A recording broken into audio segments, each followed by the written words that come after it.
Welcome back.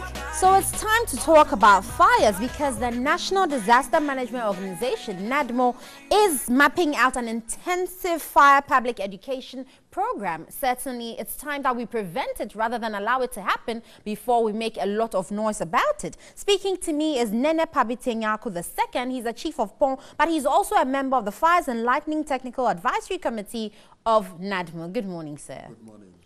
So for Pong, I don't know if there's so many fires there, but certainly, maybe let's start off from there. Oh, okay. There's not much fires. We have not experienced much fires over there now. But at least we're talking at large about, the whole country, right, and especially this summertime season, and, the expectation of people that since the dry season and everything being dry, it's all over. So one just have to be very careful. Right. When using fires. So in being careful, how would you tell people, educate people to do so that they prevent the fire from happening? Because sometimes it's difficult, like you said, it's dry and someone goes to his farm and he wants to do his little burning, but it becomes a big issue. Yes, especially if you want to talk about the burning, especially the farms and so forth. Realize that the dry season, you see the leaves be green, right, but very dry. Now, to prepare your farm, now we're going to bushfires. I mean, the real name for that is wildfires, not bushfire. Right. Okay. What will the difference be? Okay. Wildfire. Fires which is just raging uncontrollably. Okay. We have controlled burning and uncontrolled burning. Okay. When you start a controlled burning and you do not control it, it becomes an uncontrolled burning. Then it becomes a wildfire. Wherever it wants, it will go. Okay. So, again, locally, we have a balance. We say fire belts, fire belts. Fire hasn't got any belts.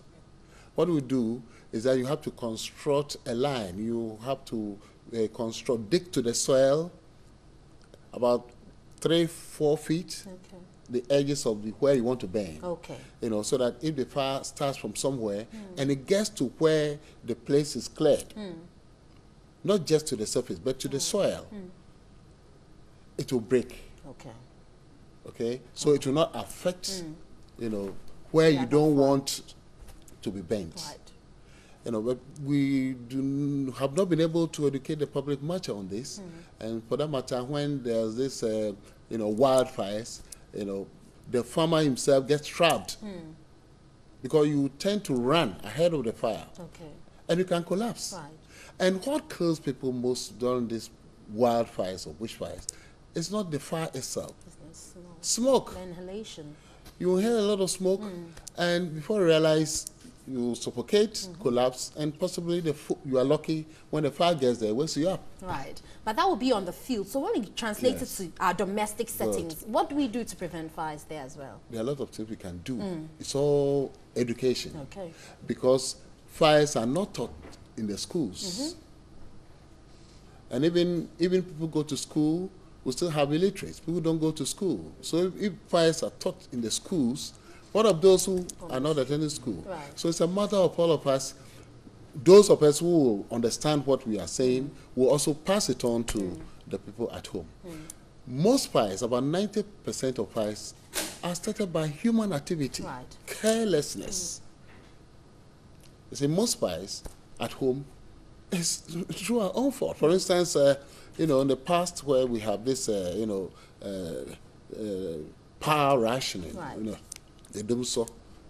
And even now, some places people will, live in kiosks and decide to go for all night or whatever, light a candle, and then to be burning. Right. If you sleep and a candle burns to wherever it will burn to, and it gets to the wood which you have placed the candle on, automatically, if you are asleep, the candle will not wake you up. Right. It will keep on burning. So before you realize, the whole kiosk will burn first, then it will spread because fire is not static. Fire spreads. The next thing will be heated, and then it ignites with the support of oxygen. Then we are there. It will spread all over. Right. But for you on the technical committee, I'm asking you this question because you have been at the helm of affairs. What for you do you think is the challenge most Ghanaians face when it comes to attempting to fight fires even before the fire service gets there? Yes, attempting to fight fire. You see, most often when there's fire, people forget that even they have telephones. Right. Most fires, when it occurs, it's rather people from outside who rather calls the attention of the fire brigade. You panic. So you forget that you have a phone on you. Right. And even the phone number to call the fire brigade is another thing.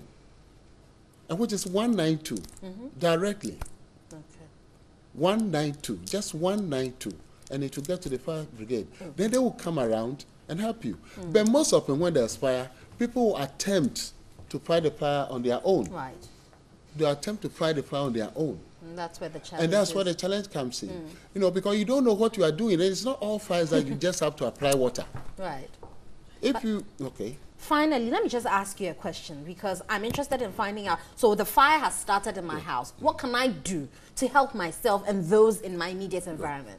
What you can do, because you do not have knowledge about how to fight a fire, Right. the first thing is just get out of the place. Okay. Close the doors and windows Okay. to prevent air, for that matter, oxygen. Because the more the fire gets oxygen, the more it will also, you know, burn and then spread to affect other things. Close the doors and windows. Don't say you left your bag, you left your phone, so you're going back to Right. go and collect. Right. And like I said, you will panic. So shout. Shout for help. You don't just, you know, go out and then, hey, fire, my house is burning. I mean, who will hear you? Right. Shout.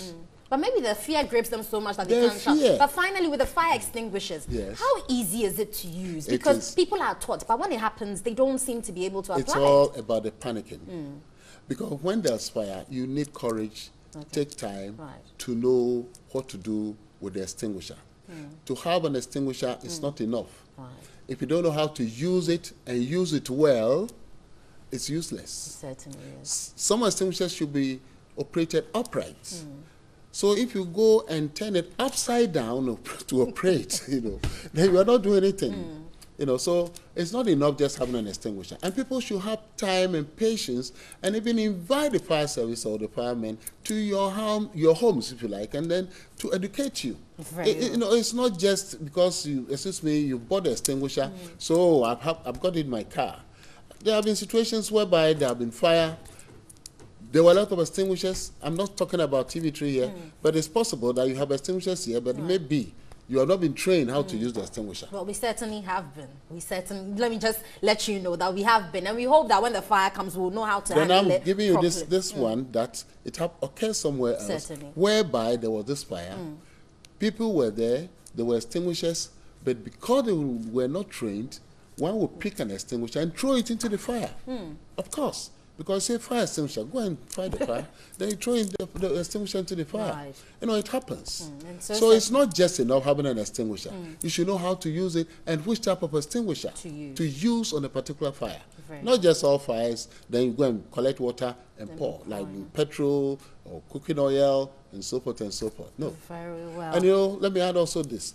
We should also, I mean, this is an advice, we should always think about fire, its usefulness and its harm to society. Very well. Because normally, as a training man, I normally ask my students to choose one. Fire and thief, which one? So I'm asking you, which one will you choose? Maybe fire. You Seems choose like fire. I can fight it, You yes. can fight it. Unfortunately, you cannot fight it. So rather change to choose thief. Okay, I'll choose none. Have you seen a thief carrying a building away? No. Yeah. Have you seen fire raise down a building? Yes. So which one do you choose now? Right. Thank you. Okay, very well. On that note, I have been speaking to Nene Fabite Nyako II. He's the Chief of POMVA. He's also the member of the Fires and Lightning Technical Advisory Committee of NADMO. And certainly, I'm sure you've learned a thing or two about how to fight fire and how to prevent it also. We'll take a break. We'll be back with more. Stay here with us.